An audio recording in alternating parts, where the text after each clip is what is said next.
So you're looking for an everyday face like this. Let's do it together. Let's talk. Let's chat a little bit while we do this. Come on. All right, so let's begin by hydrating my face. Per usual, going in with my e.l.f. toner. I need to go get a fill for my nails because this is just not it. I had to trim them down a little bit because, of course, every time I start with them pretty long, I already know I'm gonna end up trimming them down.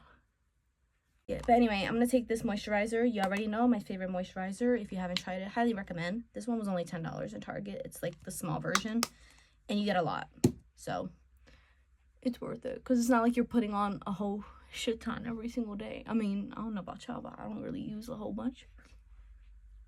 For foundation, I'm going in with L'Oreal's Infallible Foundation. This one I noticed is so much better than my other ones whenever I apply it.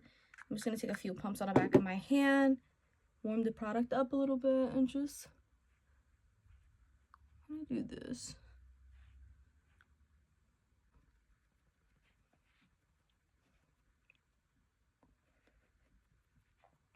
I'm taking my Milani cream bronzer. You already know. I don't think I'm going to be using any other creams for bronzer for a very, very long time. Scorpio season is amongst us. So, yeah, you already know how that goes. I'm turning 30 this year, which I'm just like, I low-key still feel like I'm 17. Like, I don't know. It has not yet processed in my head that I'm literally a full-grown adult. Like, literally full-grown adult at this point. For blush, I'm taking my e.l.f. concealer. My e.l.f. blush. This one is in the shade I don't even know. Coral Crush. This one's in the shade Coral Crush. It is still of a summer color, but it kind of like low-key goes with my shirt today. So I'm going to kind of just stay on the more bright corally side and blend this in. So aside from my birthday and aside from Halloween, I'm actually super excited because towards the end of October, I'm actually going to be going to Florida. I'm going back to Universal. It's going to be my first year I'm doing Halloween Horror Nights. Halloween freaking Horror Nights. I've never done it before, and I've been saying for years, like, I always wanted to go. I wanted to try it. Like, I've done a couple, like, local haunted houses, but of course, things that are local will never compare to something like that, in my opinion. Again, just depends on where you live, but around me, nothing, at least, compares to that. So, I'm so hype. I take a break from work because don't nobody want to sit there and do that. Yeah, like, who wouldn't want to be on a roller coaster ride instead of their office? I'm so hyped to, like, go on roller coasters, like Velocicoaster. I'm already hitting, like, I'm a daredevil when it comes to, like, coasters and things with heights, except skydiving. We're not gonna do that. But generally speaking, I do love rides. I don't mind them at all. That's, like, literally the purpose of me going to an amusement park. Anyway, for fitting powder, let me get my life together. For setting powder, you already know I'm taking my Fit Me powder from Maybelline because she's not doing me wrong. Powder puff, tap exhale.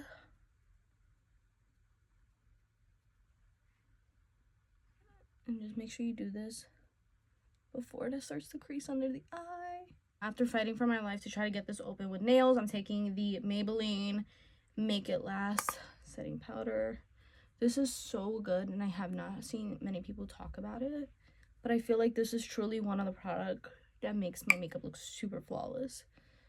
So highly recommend. Use a brush like this too. This is a Morphe brush. This one is specifically the M162 powder brush. She's so soft. Going in with this.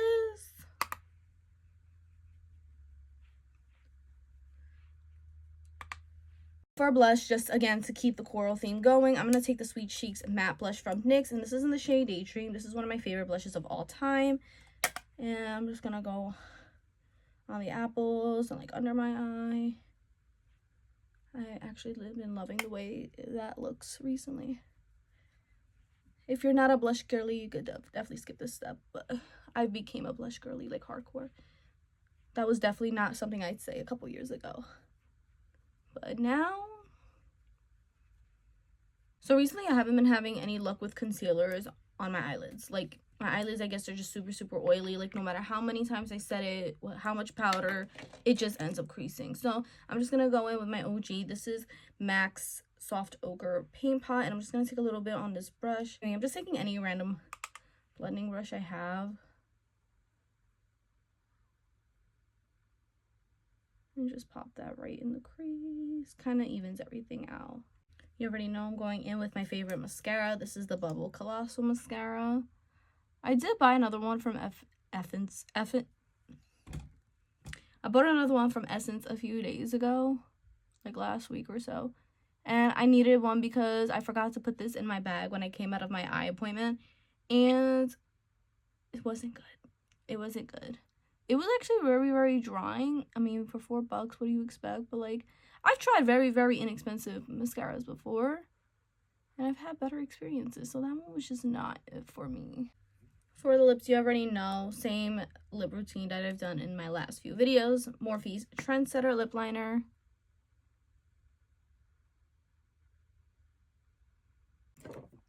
Max Acting Natural. If you've never seen what this looks like before, it's like the perfect nude color lipstick. A little bit, just a little bit. I'm taking NYX Madeline lip gloss, my favorite nude gloss. You see how everything, all these colors just blend in so well together? Like, I'm just gonna go ahead and fix my lip line because it kind of lost a little bit of its definition. I'm gonna go in with the Make It Last setting spray from Milani. This is really, really good. Here's the finished look. I'm so happy my hair has been growing out. It grew so long. I literally cut it a year ago up to here, and this is how much. Well, I cut it last May, so it's been a little bit over a year, but this is how much it's grown since. So if we could just keep that going. Ooh, and I'm so happy. My bangs also grew out. I'm never doing bangs ever again. I feel like everybody who's cut their bangs has said that, and then they do it again every few years after. But no, this time I'm being serious. I cut my bangs a couple months back. Kind of fucked up a little bit. You couldn't really tell, but it was bothering me. And then I just missed being able to kind of like tuck my bangs behind my ears, because every time I would try that, like, it would just fall. The way I got my bangs like this is I literally just take my flat iron and curve them inwards, and then just kind of, it kind of just falls like that. So that's how I got the little swoop. I could show that to you guys in another video if you like. But other than that, this is it. Super easy, every day. This is literally my everyday look. Thanks for watching, per usual. Okay, bye.